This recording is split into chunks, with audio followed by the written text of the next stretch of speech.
நம்மோடு தொலைபேசி வாயிலாக இணைந்திருக்கிறார் மூத்த பத்திரிகையாளர் திரு துக்ளக் ரமேஷ் அவர்கள். சார் வணக்கம். வணக்கம். தேசிய ஜனநாயக கூட்டணியில் இருந்து டிடிவி தினகரன் வெளியேறியது தனக்கு வருத்தம் தான் அப்படின்னு நயினார் நாகேந்திரன் சொல்கிறார். இதற்கான காரணம் என்னவாக இருக்கிறது? பாஜகவில் நிலவக்கூடிய ஒரு உட்கட்சி குழப்பம் இந்த சிக்கல்களுக்கு காரணமா இருக்குன்னு பார்க்க வேண்டியிருக்கா? பொதுவாகவே தேசிய ஜனநாயக கூட்டணியில் தமிழகத்தில் வலிமைப்படுத்துகிற முயற்சியை இரண்டு பேரும் இணைந்து செயல்பட வேண்டும், அதிமுகவும் பாரதிய ஜனதாவும். ஆனால் அந்த முயற்சியில் போதிய அக்கறை காட்டாமல் இருக்கிறார்கள் என்பதுதான் எனது பார்வை. அது அதிமுக சர்வ அலட்சியமாக நடத்துகிறது. திரு ஓபிஎஸ், திரு டிடிவி தினகரன் இரண்டு பேரும் பாரதிய ஜனதா அணியில் கடந்த தேர்தலில் போட்டியிட்டவர்கள். அவர்களுக்கு உரிய மரியாதை அளிக்கப்படாதது பாரதிய ஜனதாவின் குற்றம். திரு நயினார் நாகேந்திரன் அவர்கள் தலைமை பொறுப்பை ஏற்ற பிறகு முன்பிருந்த மரியாதை தங்களுக்கு கிடைப்பதை அவர் உறுதி செய்யவில்லை என்று சொல்லுகிறார் திரு டிடிவி தினகரன்.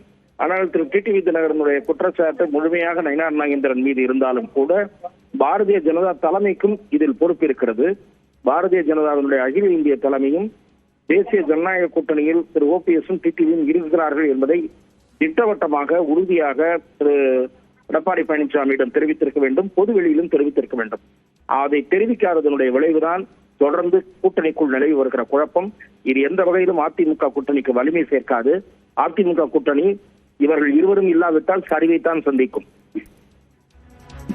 மிக்க நன்றி திரு துக்ளக் ரமேஷ். இணைப்பில் வந்து கருத்துக்களை பகிர்ந்து கொண்டமைக்கு நன்றி.